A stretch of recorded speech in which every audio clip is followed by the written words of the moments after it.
Hello guys, welcome to another video, and this is A World Lost by Peace original series. Today we're looking at the second French Civil War, as the first one was already a minor one. It wasn't even basically a war, it was more of a few separatist bodies just being able to fight to break away, and those were Brittany, Brittany and Normandy. Now Normandy wants its lands up here and a few internal lands it didn't get. Where it also wants a Persian puppet state, which it has also claimed. But we will see this scenario play out in many different ways. So let's get into it. But before that, please subscribe. It helps me out a ton. It lets me see that you guys like this, and I will make more and more videos around this. Thank you, and I better see that subscribe. I better. But yeah, let's jump straight into it. So, Normandy. Let's speak about them first. So, initially, Normandy wanted more land, all of the land that it could get. It's grab your hands on, but it wasn't able to because of their current predicament. French forces had managed to contain this area and the separatists within it, and the separatists didn't get any chance to rise up. But Normandy over here was neglected. The French didn't think it would have any idea of how to run itself, so they just let it go. But eventually, it found out how to run itself. So we're gonna see how this front for the Normans are going. In the first opening hours of the war, we see Norman troops cross the border in the central parts, while up north they see a bit of pushback from the French, as well as over in here. They also push widely into this part of France, deciding they want to push south first and then cut off France from other areas so they can take those.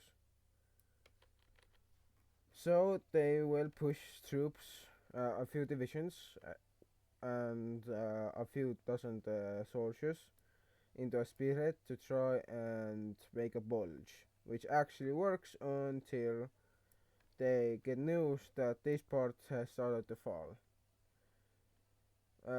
What has happened over here that Norman troops have underestimated the relative strength of the French, so the French are going to be able to push in even a bit further. But as they do that, they are immediately pushed back as Norman forces start to arrive in mass. And these are newly trained troops, and they're beating back the French army who are veterans. Quickly, we also see Norman troops cross the border, making sure they have front lines everywhere. Well, that's possible to make a front line. As they push through their claims, they see more and more support grow for them, mostly in the parts that they want, very very want, and which are still trying to get with them. But it won't remain like that for long. Now, going over here towards Brittany, who has certainly not made any progress except for a small front in the south, and has had a small problem with with local French peoples supporting more of the French side. But as the French are trying to push back over here, as they have just started a counteroffensive to push back the Norman forces, they have neglected this piece of land, which has greatly cost them one thing: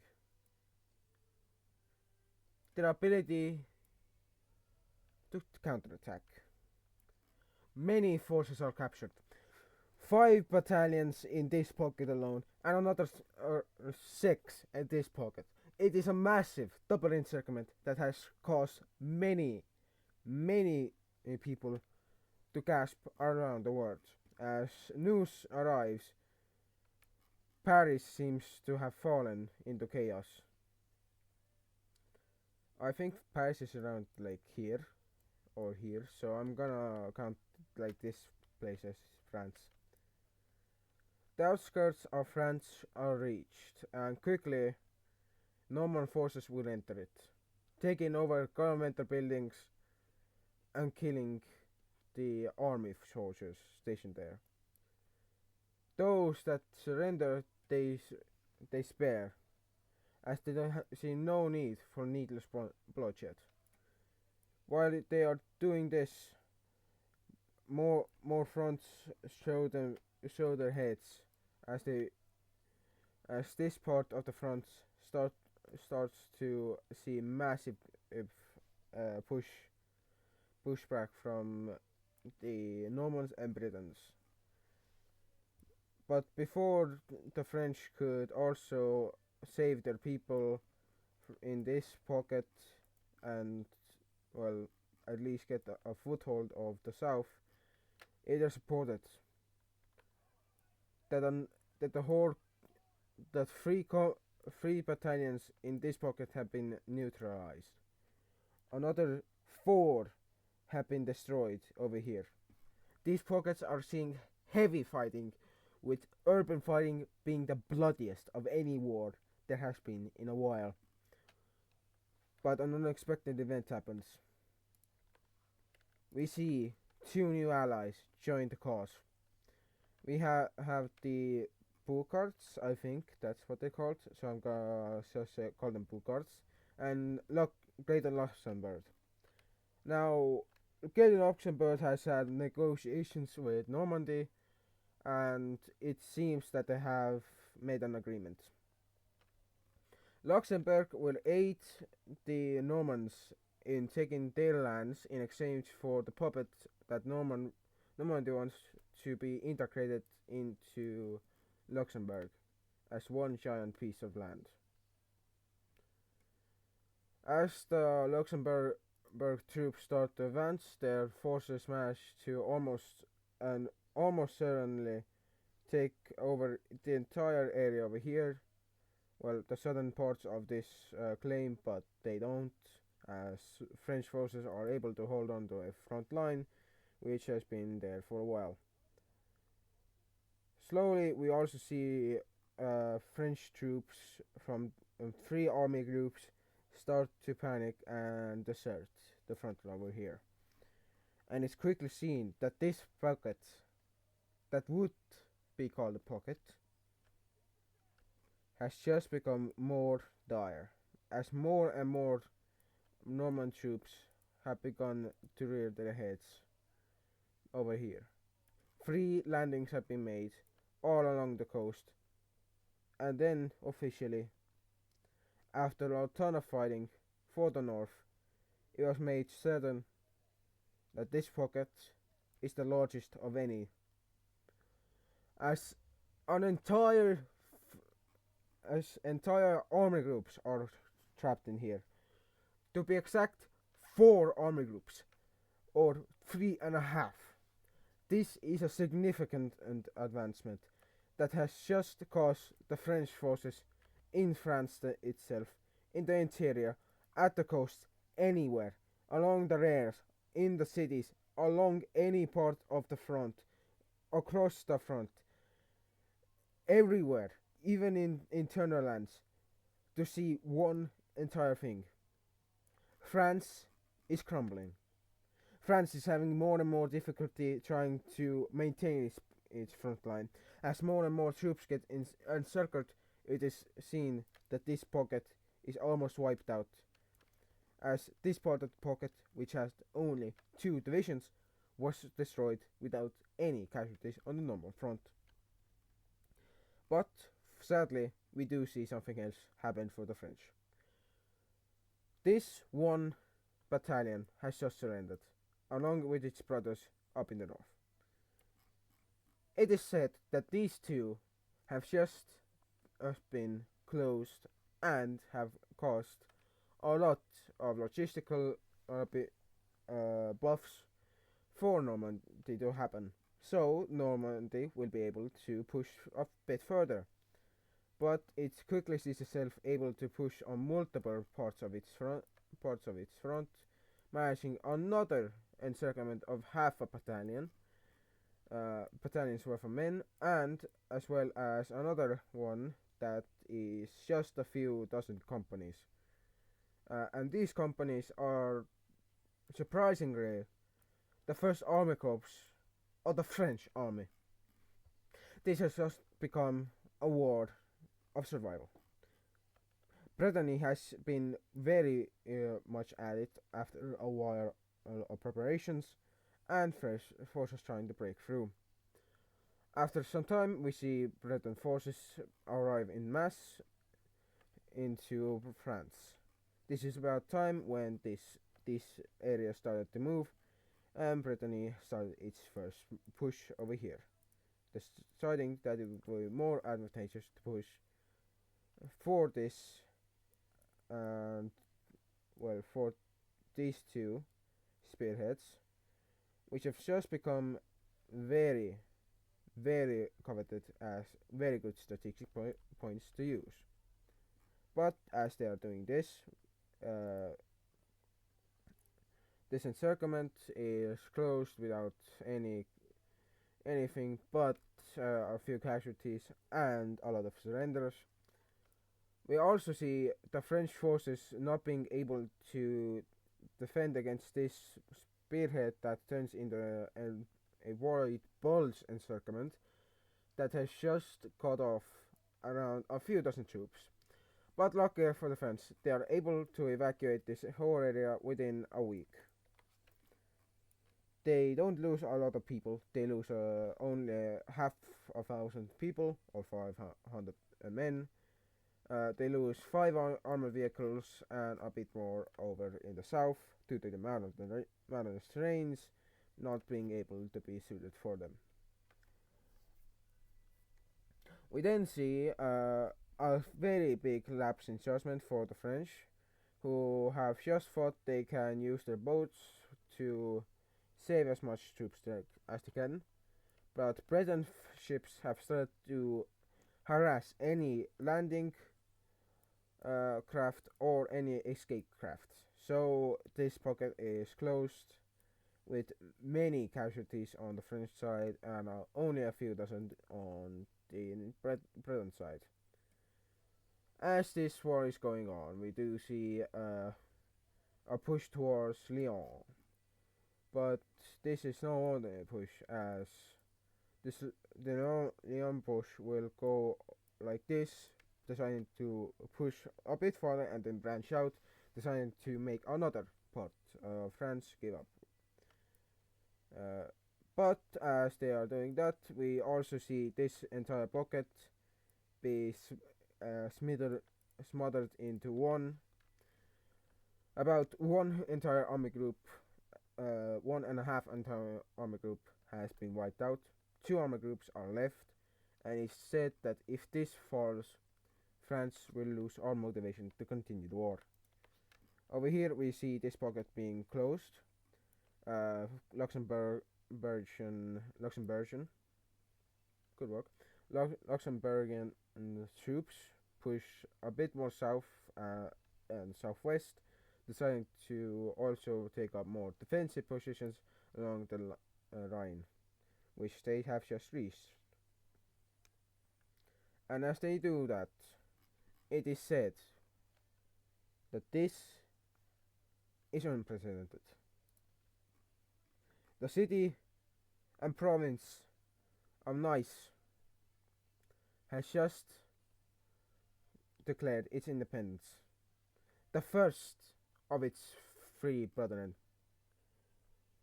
We see the second one being the Southern French Union Party, declaring independence in its one entire area.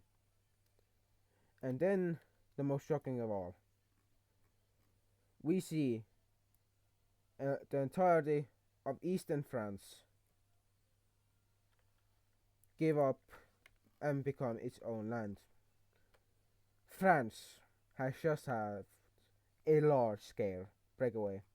Nice and this eastern French nation will have a lot of beef and try to attack each other, which has just become a war between them both.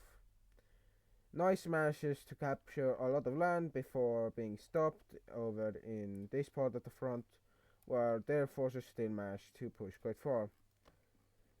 Nice managed to also secure its lands over here, as it has made a deal with the southern French unions, which has now become quite the pusher, as they are pushing for more land to be gained.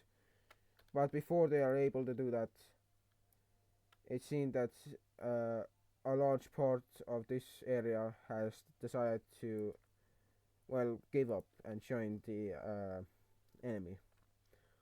Basically, the entire pocket, which would have been a pocket over here, has decided to join the Blues and become a resistance party member or part of this front.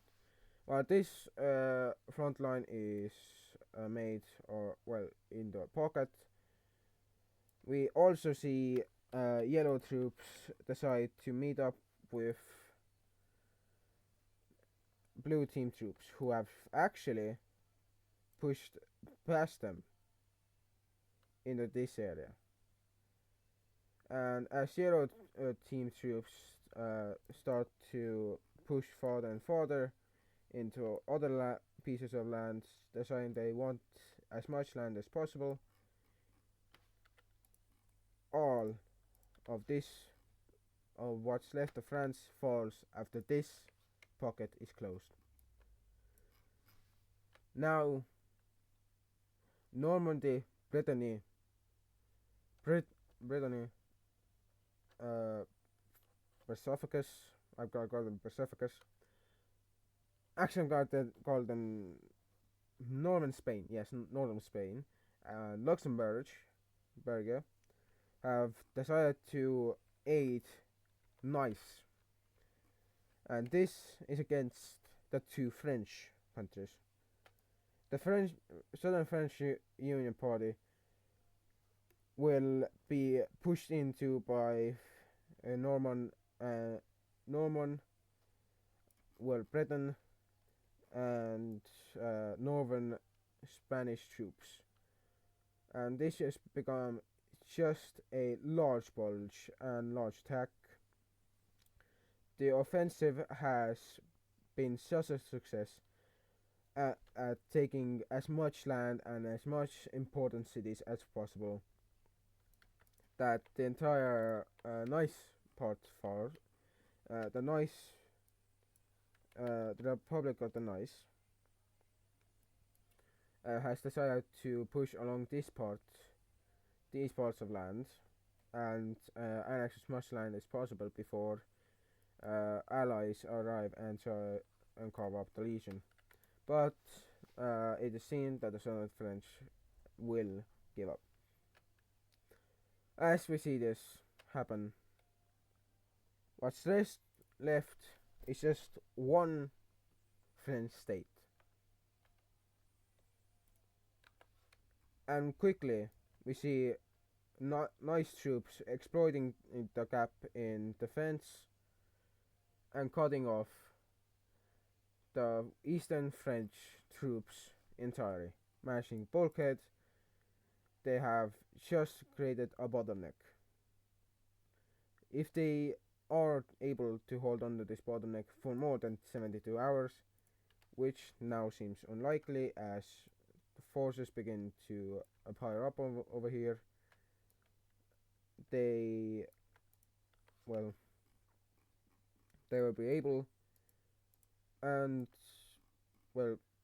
be able to do other stuff as well. They will mostly be able to destroy what's left of the back lines. But on the front lines, we see the quick taking of this these parts of land, with a few spearheads emerging quite fast. As you as you all can see, this part of France has fallen quite quick. Parts of Norman and other and Britain frontline forces have started to make spearhead after spearhead, deciding to cut the eastern French nation into bits before destroying them fully.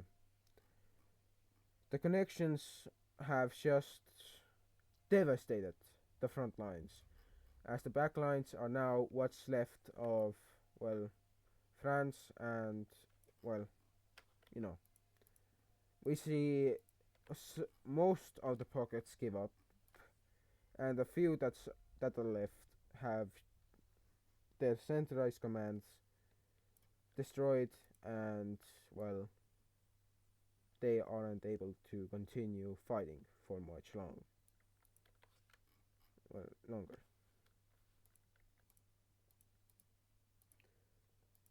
In the peace treaty, it is stated that any forces, either be friendly or foe, will become known as soldiers that fought for what was of the people's interest, or the interest of the people, basically. We see Norman Spain gain this part of France. The city of Nice manages to gain a lot of land and become the Republic of the Nice. Brittany has just decided to become the Greater Kingdom of Brittany.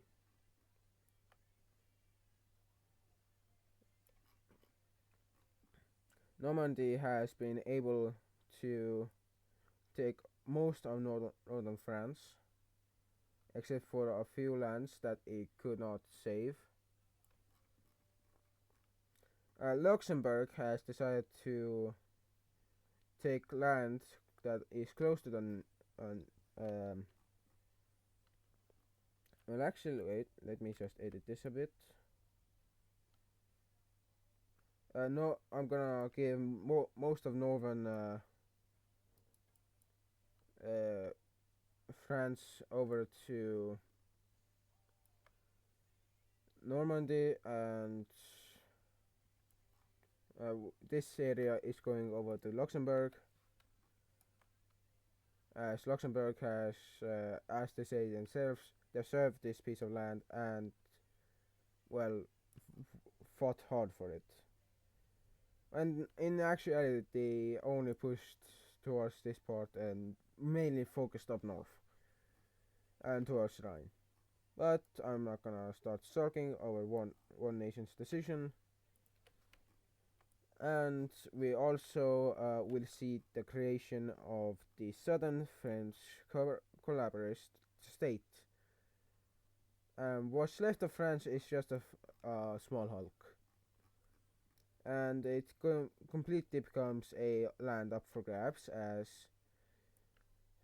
Switzerland and Italy decide to also take some land. Italy will take this small bit of land, deciding that they will push across the borders over here, while Switzerland decides to push into more lowland areas.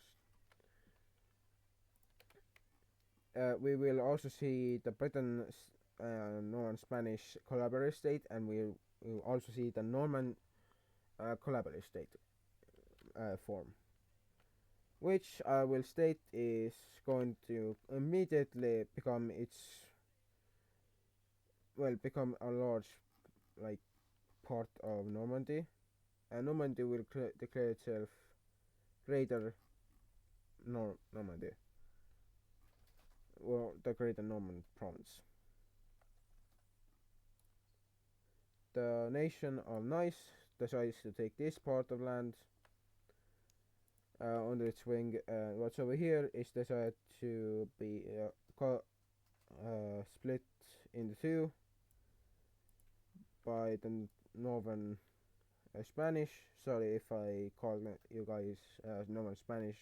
If you're from this area, I'm sorry, but I don't remember your guys' name, so I'm very sorry.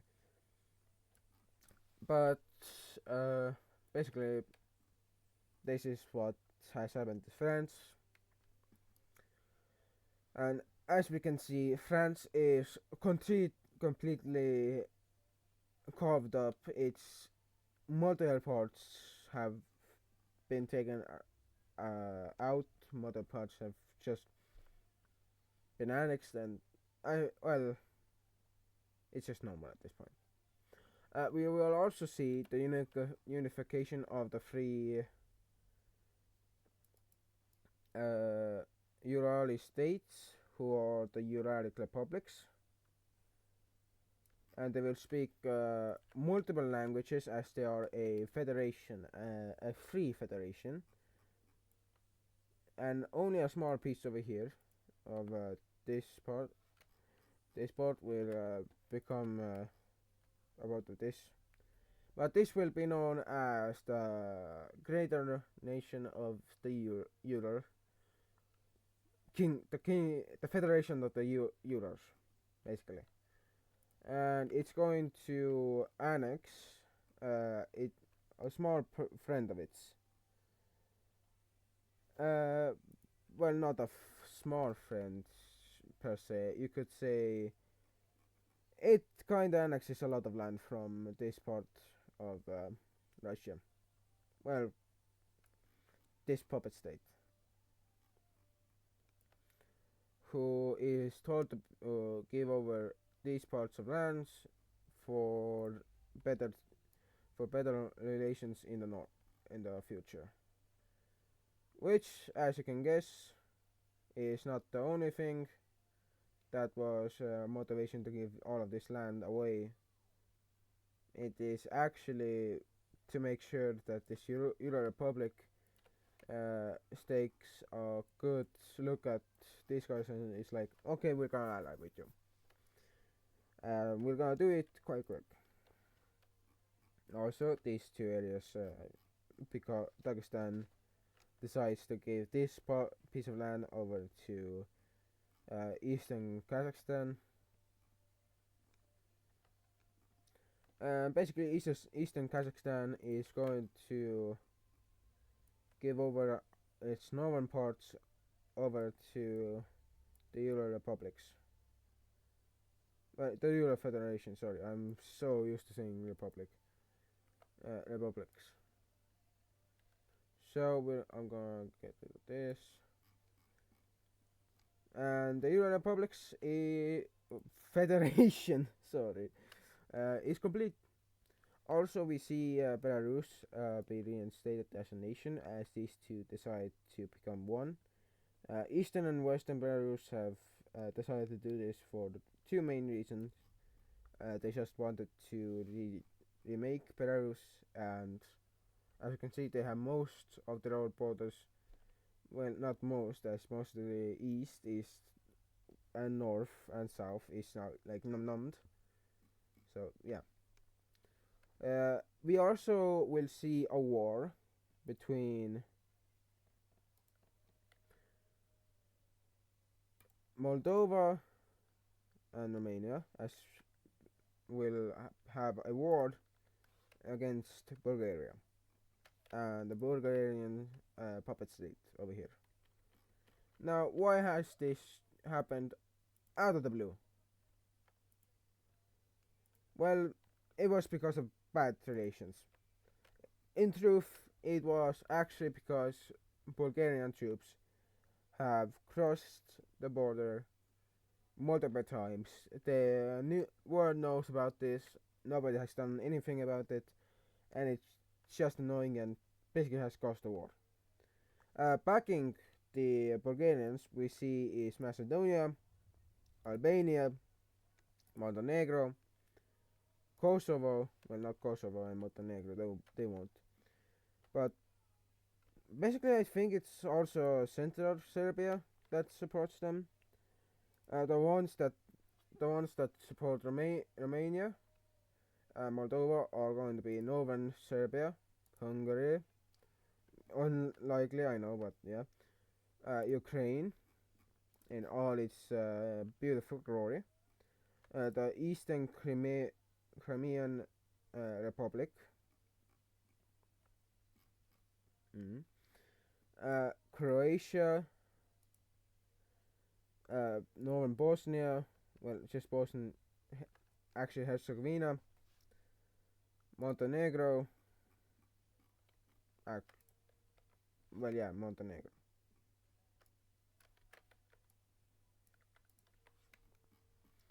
and Western Serbia, yeah, Western Serbia. So you can see the sides are quite uneven. It just escalates from casual war over into full-blown warfare. I've got color them like this, actually like this, to show.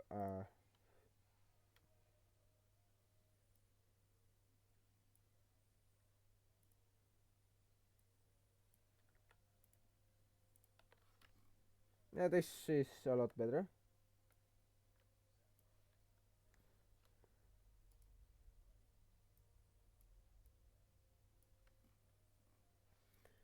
We first see this part of the front become lively as Romanian troops are pushed back from the border and are also pushed away from central Serbia. But over here towards the coast of Bulgaria, we see Romanian and Moldovan troops start arriving in mass and taking a lot of land. Quickly taking this much land is almost impossible in real life.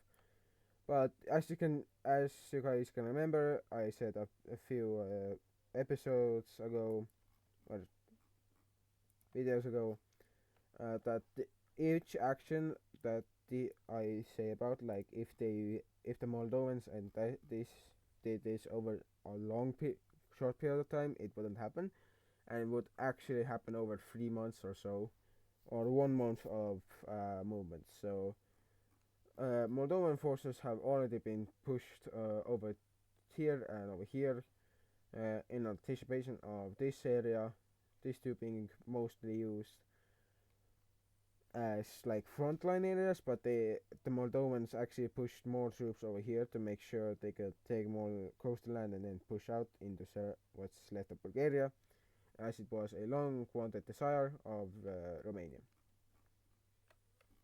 But we will see Bulgaria managing a small border crossing, which gets stalled and is met with another border crossing from Romania, who are now dangerously close to Sofia. I should actually put capitals.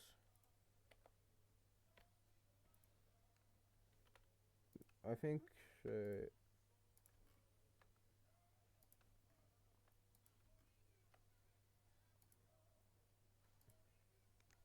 I don't know these guys. So like here.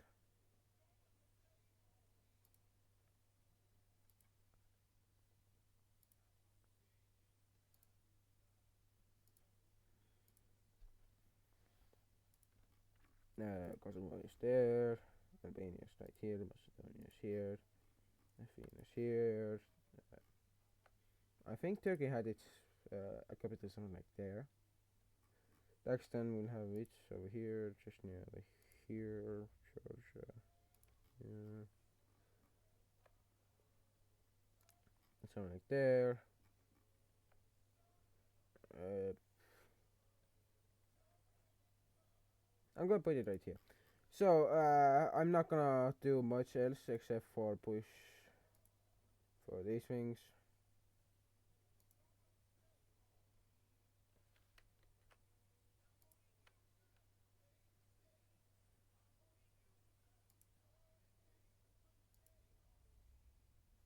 better is that.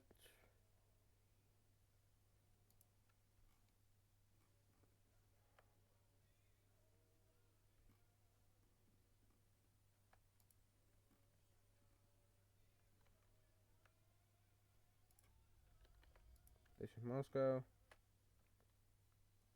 I think this should be right here, and yeah, that's gonna be it for now. I'm gonna get back to the war now. Basically,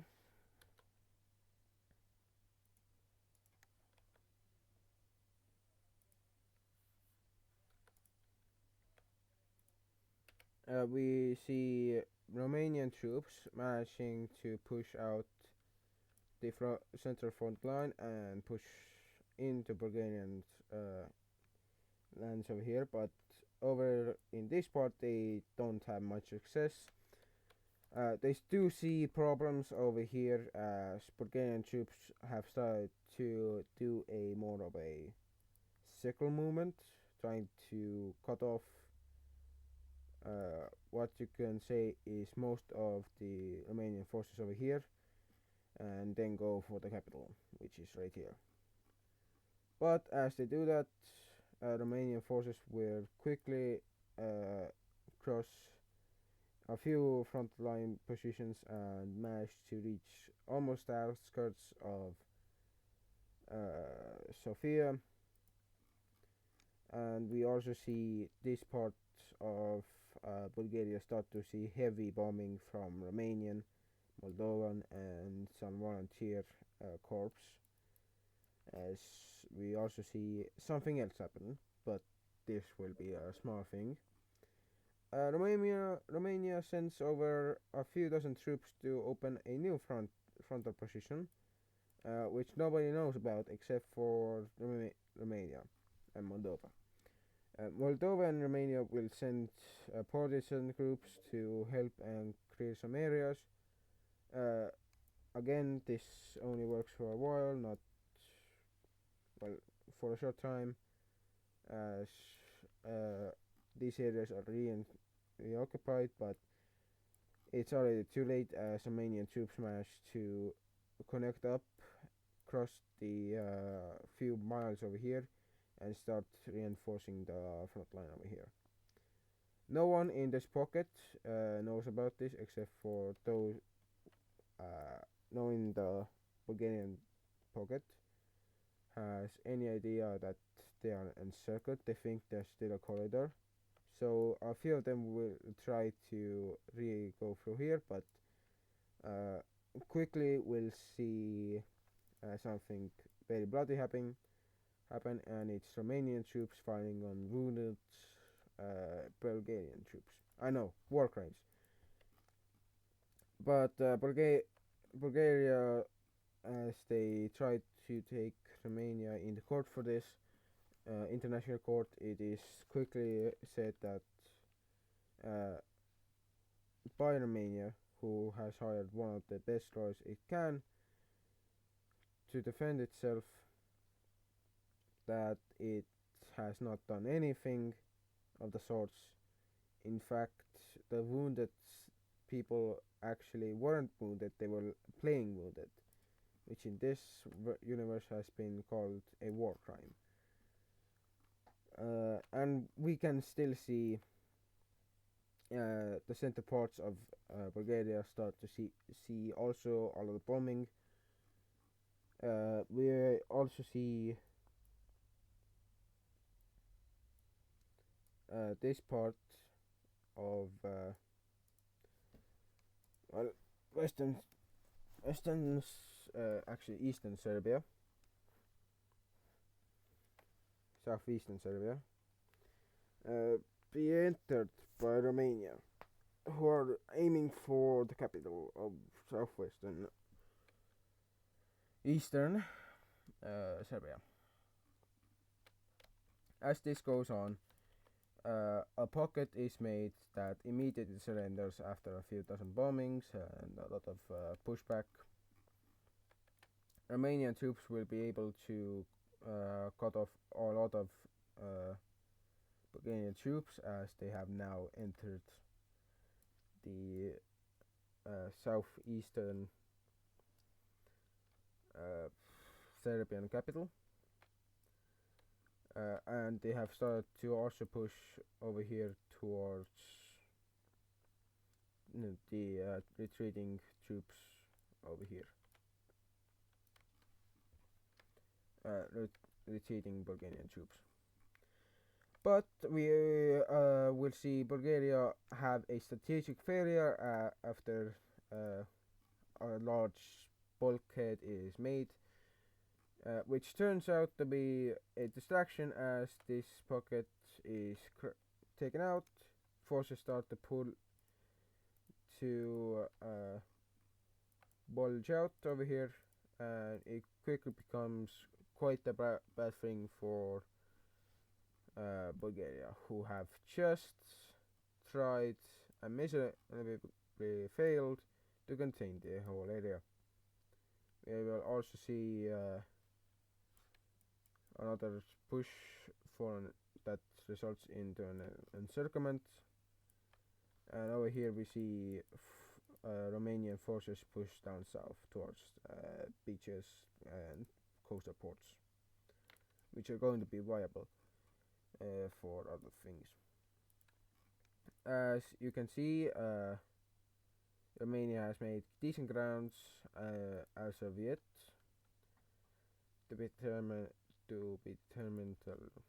Bulgarian lands, but over here for a long time it was not discussed how many parts of land Romania had taken, what pieces of small administrative provinces they have captured, and turns out they have captured almost enough to create a third what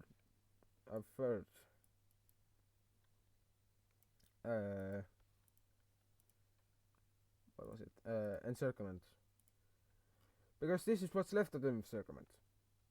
Before it was used, this is what's left, and we're going to ignore that piece of land, and go back to the bulge, as Romanian troops and Moldovan troops have just pushed out so far into Bulgaria that they have entered the outskirts of Sofia, and heavy urban fighting has just now begun, as well as troops from this part of southwestern, northern, southeastern Serbia falling.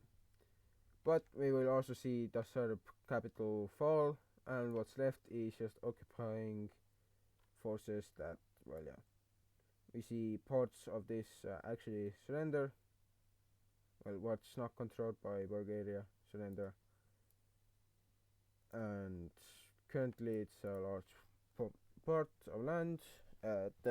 These are not fighters, they are just neutral pieces of land that will not fight. Quickly we see forces over in the north push out and take out this area, where the Bulgarians weren't waiting for the front line to reach them yet.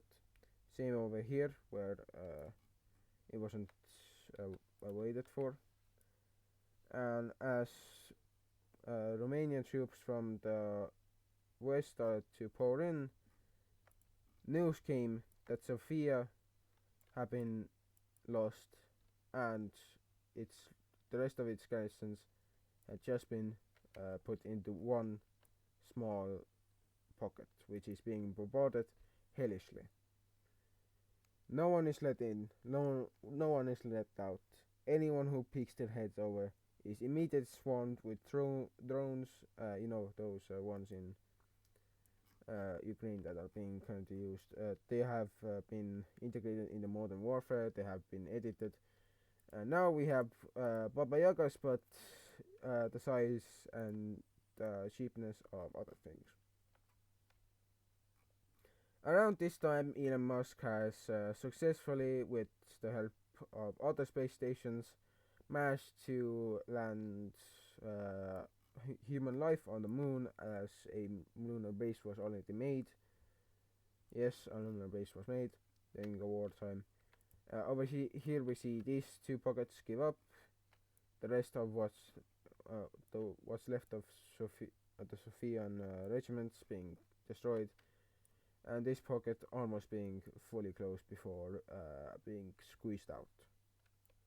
At this point, we see the fall of. Well, I can't really say the fall of, but it basically culminated with the last push of the front, which actually caused the fall of Bulgaria. Bulgaria wasn't ready to fall, it was far from ready, but its people were just so tired they didn't want any more war, and this is the result of it.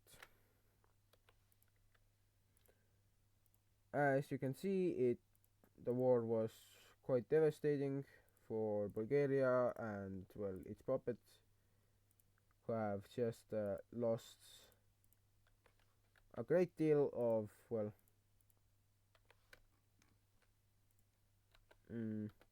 men, women, and children from bombings against them, and, well, more. First things first, we see Romania take I'm sorry.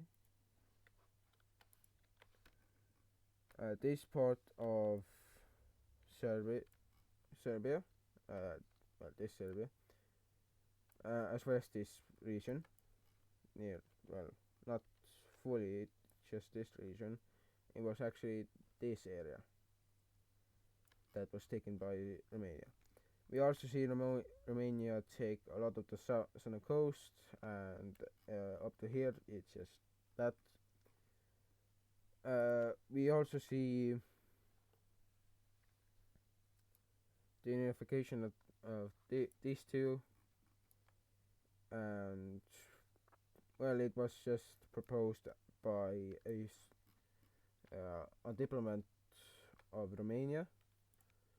But yeah, speaking of diplomats, another diplomat has just caused a widespread panic over here for Romanians, because the diplomat said that we are getting a lot of new land, wait for new people and new tourists to not arrive anymore, but wait for new members of the Romanian family.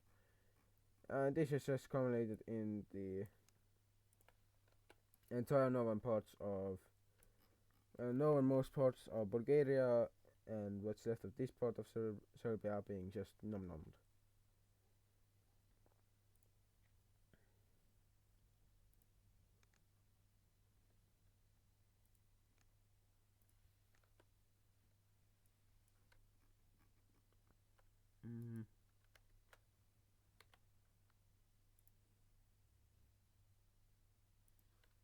Ooh, actually, this could work.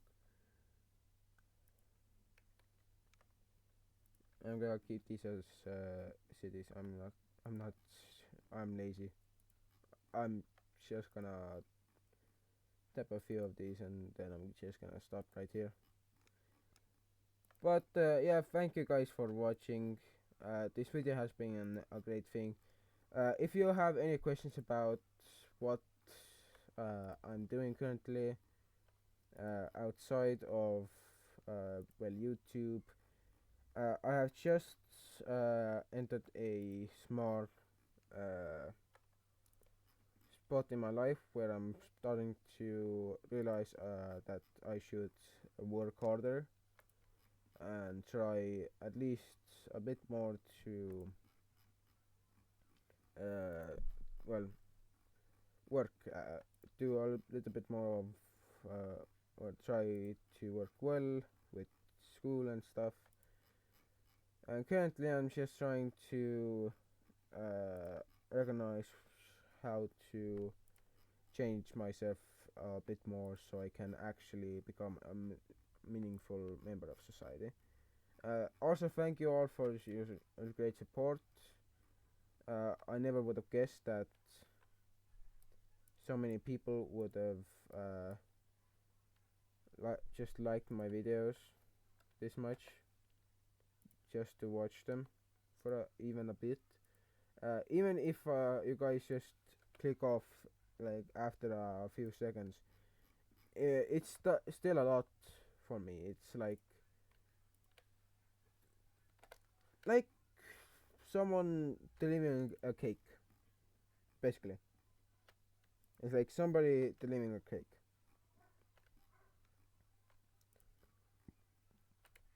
I'm gonna add a few other things over here.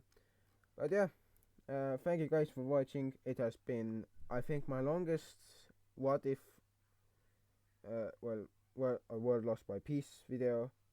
So I'm gonna end it right here. Thank you guys for watching. Remember to like and subscribe. I'll see you guys in the next video. Goodbye!